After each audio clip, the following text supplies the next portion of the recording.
Good morning from Vietnam, or should I say good afternoon? Yeah, it's actually afternoon, but yeah, we're here in Hanoi, and we're gonna have a little walk down the road here and have a look around Ho Chi Minh's Mausoleum.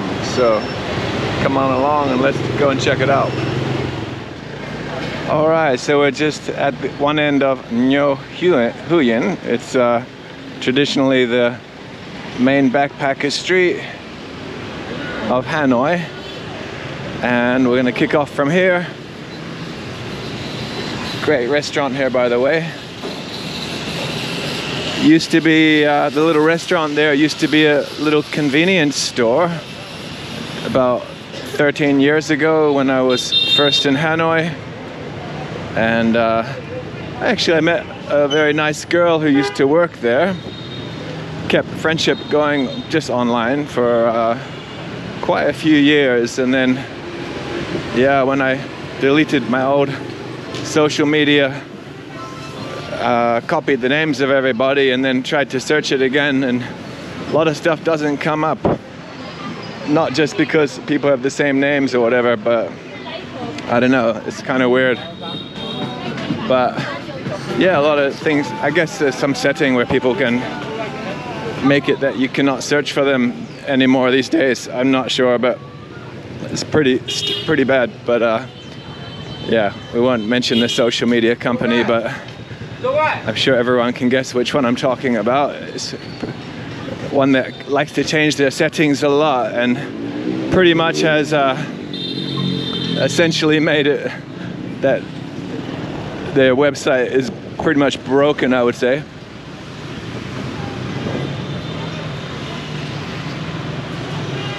Okay, so what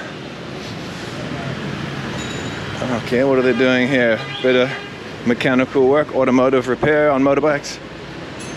So you can see it's even though it's basically around the backpacker area, this is still a normal neighborhood. People doing all kinds of work around here, fixing stuff. But lots of shops, of course. Well, let's take a left here. Hello. What do you? Yeah, these. I don't know what they call them in Vietnam, but in Laos they call them samlos. A lot of these samlos around. That one back there didn't seem to want to stop, but all good.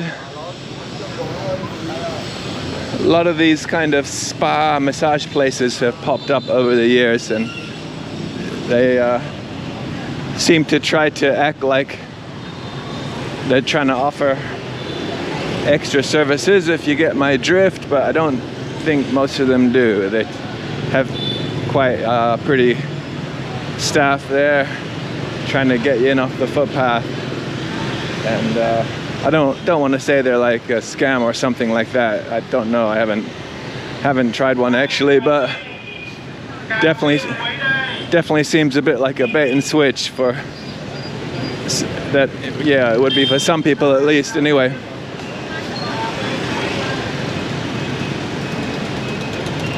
I think the guy on the motorbike over there has got a speaker set up. You can hear it. One of those annoying things you find across Southeast Asia. People trying to sell stuff, trying to hawk stuff with loud hailers attached to whatever, to their little wagons or whatever, their mobile setup, going around through the neighborhoods, making a lot of racket.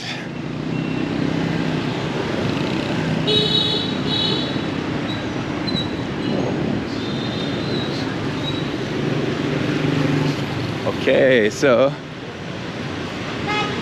it's a bit of a mix of architecture along here. Of course, some nice French-looking style shop houses. A lot of these places would have been different looking some years back and have been remodeled on the facades with the older part still there, but you can see quite a bit of French style, but quite a lot of more modern facades put in. And of course some of the buildings would be not very old as well, but quite a few old buildings. This one looks like a kind of a shrine here, or a little temple. Very nice. Pretty cool. Let's cross over there.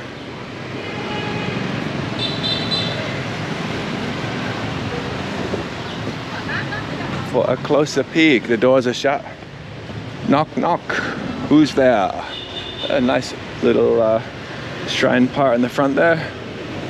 Lots of money exchange and tour services around.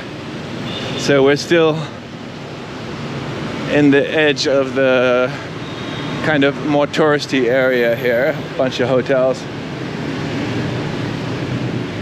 So if you've watched my other videos on Hanoi that have come out just before this one, yeah, you might have heard me say about how over the last dozen years the tourist part of Hanoi has expanded from a very small area to be fairly sizable now.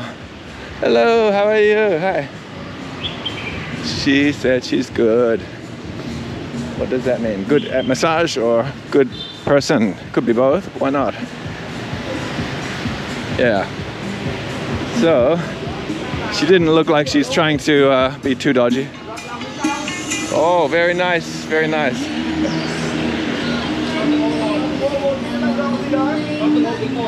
Hello.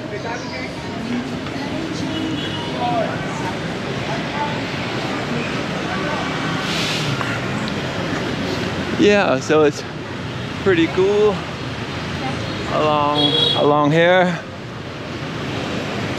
Quite shady with the trees and the narrow streets and the nice old French architecture.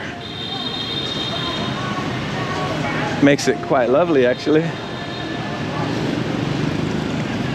Easy enough to walk on the shady side of the street. Hello. Okay, let's jump across here. Lots of nice trees. The French left a nice legacy of shady trees everywhere they went around the world.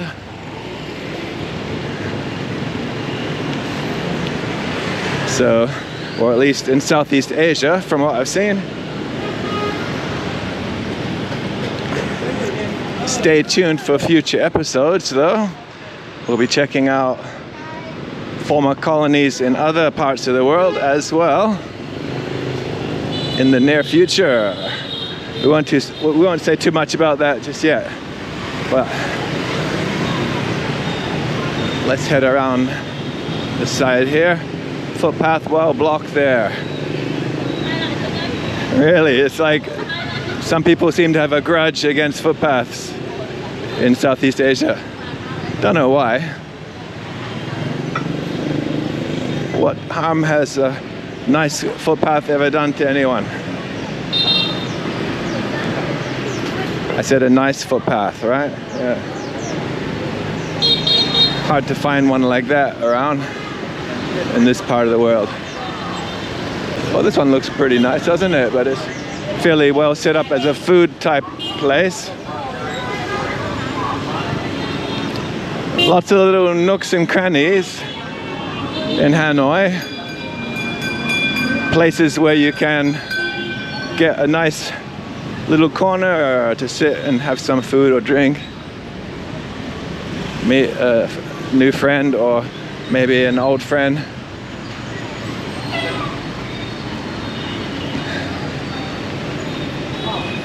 That guy's doing lamination.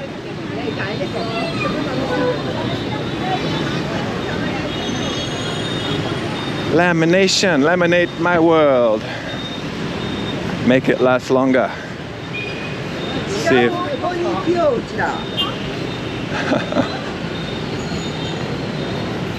Yeah, still a sprinkling of colonial buildings around out here.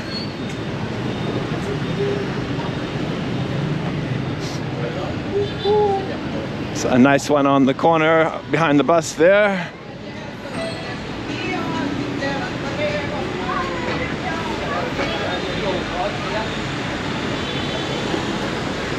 Even out here, some hotels.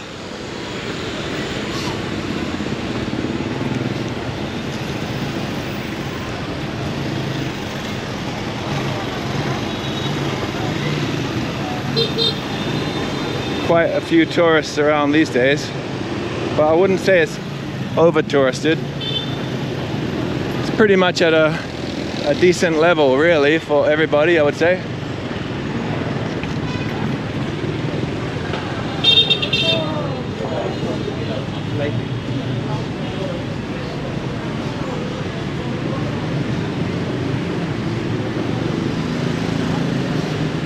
So I would say most of these people are coming back from seeing Ho Chi Minh's mausoleum. But there are a few other interesting things out this way as well. Speaking of, there's this kind of corny, cheesy train market here.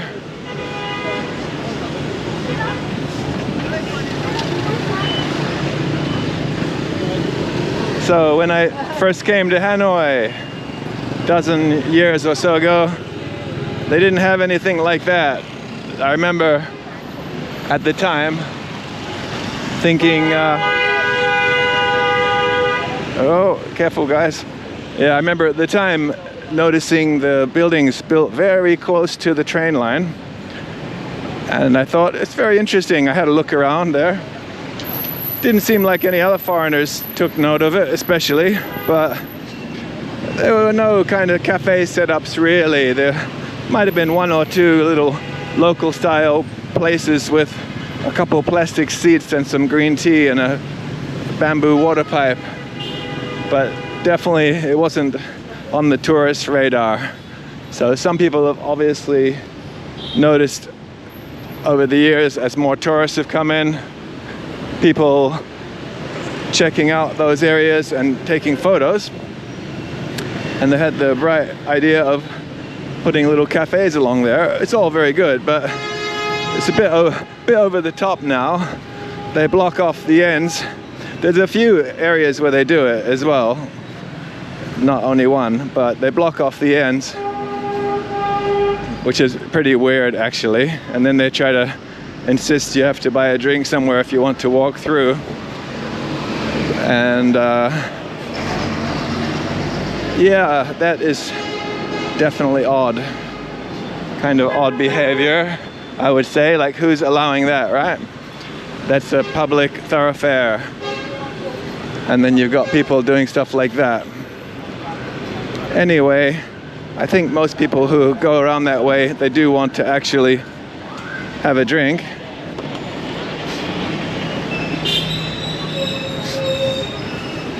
So yeah, I mean, I guess some people definitely just want to take a photo and keep moving, right? But anyway, as you can see, there are some nice French villas over here on the left side. As we head out this way, this is really like an extension of the old French Quarter. So if you've seen my old French Quarter video, we covered the most interesting parts of the old French Quarter. The main parts that are, in my opinion, definitely the nicest part, where they had the old post office and other things that you'd need if you lived in the French colonial times. Like to honk the horns around here, don't they? All right, not that much compared to some places though, but I guess it's a bit of excitement for some people. Don't see the point. The traffic's not that bad in Hanoi, really. There's a traffic policeman guy over there in kind of mustard yellow, looking very dandy. Spiffing. Seems quite proud of it, strutting along there. Yeah, as you can see, more French villas along here. So there's a museum of fine arts just a couple minutes walk down along the way here, which I haven't checked out yet, but I'm definitely going to. Over on this side you can see some more quite impressive looking French buildings here. And there are some embassies scattered around over in this part of the town as well.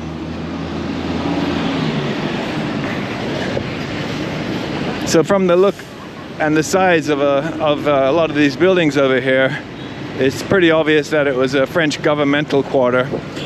And there was a French military presence in this quarter of the town as well, because we're just coming up on what was the old citadel, which was a fortified city defense network by the old emperors of Vietnam. And when the French took things over, then of course that area started to be used by them, right?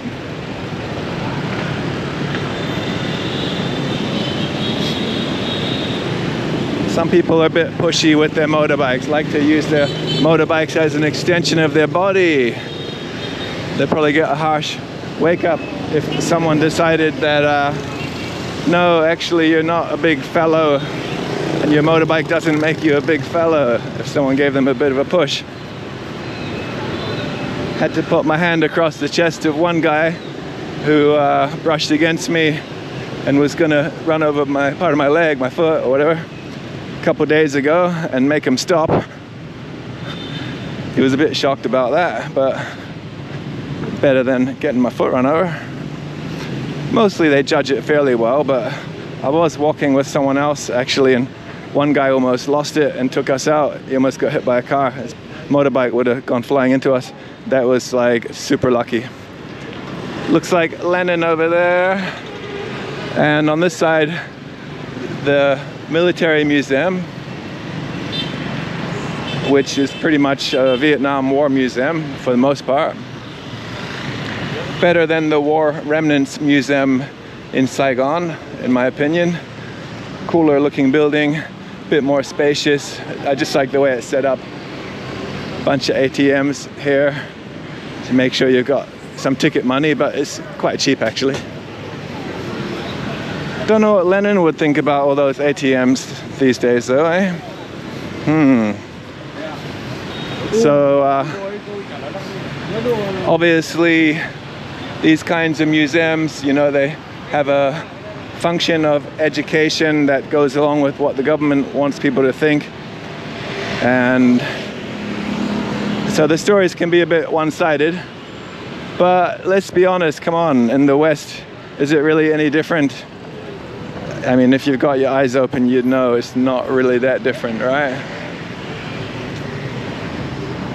Here's a very cool tower. So now we're actually in the area that was part of the citadel complex of the old emperors. And a lot of stuff has been discovered and dug up in the last years. And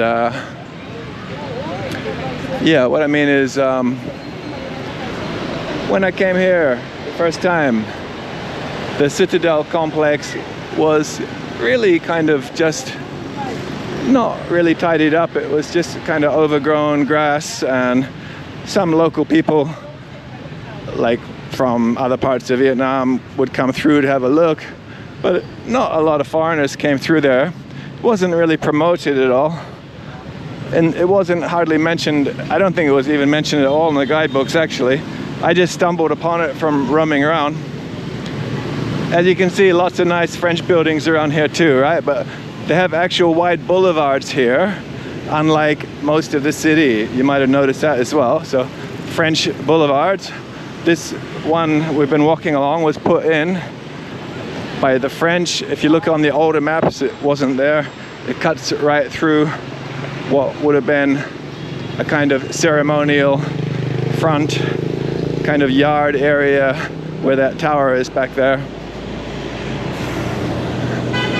which is basically the front entrance to the former imperial palace complex of the ancient Vietnamese emperors. All right, let's just head a tiny bit along the side here. More nice French villas, by the way. This is the museum where you buy your ticket. It's not really, that part's not much of a museum really. They do have a few exhibits in there, but that's where you buy your ticket to go into the palace area to see what's left, basically. And what is really left? Well, I did go in there a couple days ago to compare it with what it was like a dozen years ago, and yeah, they've done all right. They put exhibitions in a bunch of old French buildings because remember I mentioned earlier the French had a military presence in this part of the town. In the distance there you can see that was actually the gate to the inner part of the emperor's palaces. So we're not actually going to go in there, but in the past they didn't have a complicated kind of setup really. You could just walk through for free.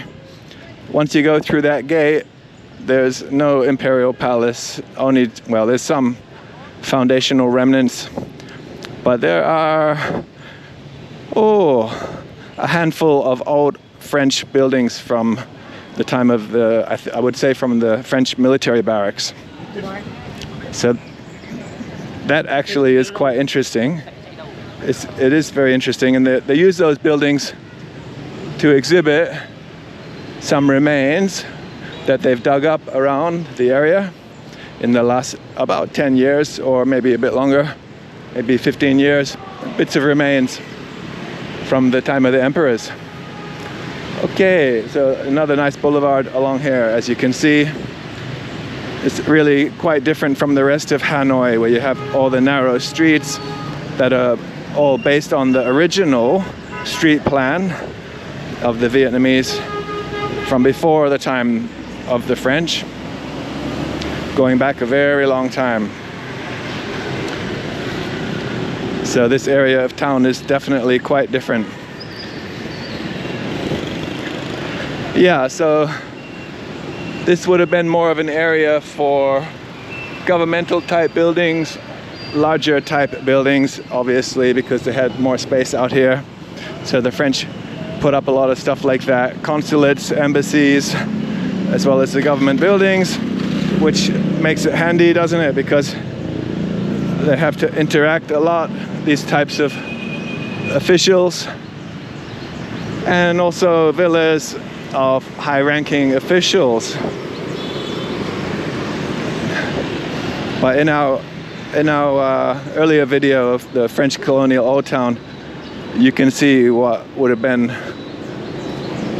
like the first kind of core area where the French set up the essentials of life to be able to run things and organize things. Yeah, it's almost like there are two separate French colonial areas, really, that are just kind of connected by a thread running along the edge of the old Vietnamese old town area. Nice little building back in there. It's pretty cool that the Vietnamese still really focus on getting around with their motorbikes, you know? They haven't totally changed over to using cars predominantly.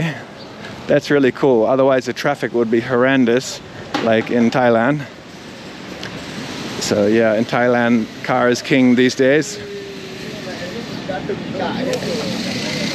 Over in Laos, still pretty sleepy. car ownership is creeping up, but it's not a big problem. In their capital city, Vientiane, there's a little bit of traffic, but not what I would really call traffic per se, but yeah. Don't know what this is about, some kind of strange looking garden area with a weird building there, but yeah, you can see this is a grand French avenue.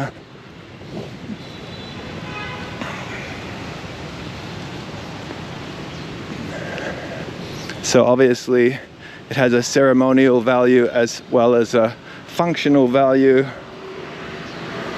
not only an administrative area, and they intentionally, of course, put it around, and even with the military barracks, as I mentioned, within the emperor's, the Vietnamese former emperor's palace complex, which is making a statement, of course, to say we're the bosses now, we run things around here, so you better get used to it. And it kind of has a very simple psychological value to it as well, on the subconscious level, of course.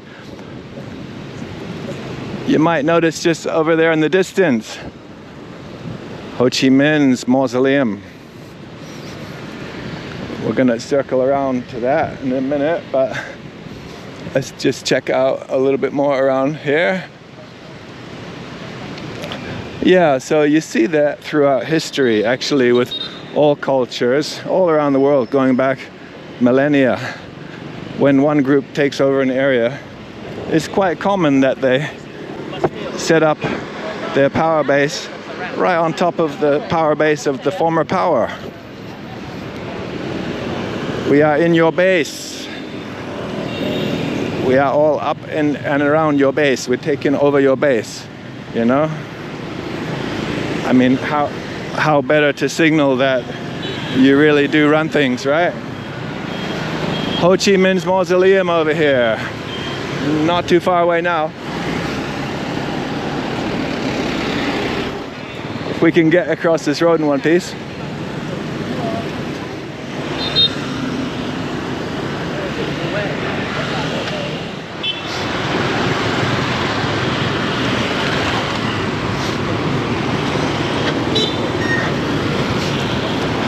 Okay, so got across there all right. Oh, another honky tonker. Honkity honk. Honk if you love clowns. All right. I should say honk if you love Seeker of the Way channel, but this is not a clown show. Not quite, but we try to make you giggle a wee bit. So, pretty impressive over there. I think that's the actual National Assembly building, so very important politically. Down the end you can see some very impressive French architecture. Obviously was something used by the French to administer things, and I'm sure it's used now by the Vietnamese to do the same. And it's a bit of a pilgrimage site for Vietnamese people to come over here and have a bit of a look around and pay some respects to the founder of the state of Vietnam that today exists as its own territory. So just over on the right there, you can see another monument. Cannot cut through that area. They control access and walkways quite heavily around this area. It's a little bit annoying and over the top, to be honest, in my opinion, but okay, so just earlier we walked along the side through behind those trees there a bit, so I could give you a view of the Ho Chi Minh Museum, which is just over there behind the trees. And then behind the trees, between the museum and the mausoleum here, you've got the one pillar pagoda, which we cannot easily get to, and we're not going to try right now. But if you want to come into this area, you have to go through security at this end or this end, Most people come in from this end. If you want to visit Ho Chi Minh himself, his body is in the mausoleum, similar to what you see with Lenin in Moscow. You can actually go in there and see his body. You have to come in the morning, and it's not open every day of the week. So it would be nice if they had all day opening hours, maybe say 5 days a week or 6 days a week, but that's just the way it is. Alright guys, thanks a lot for coming along on this one with me, and if you haven't already, please hit the subscribe and like button, and hit the bell button for notifications for upcoming videos.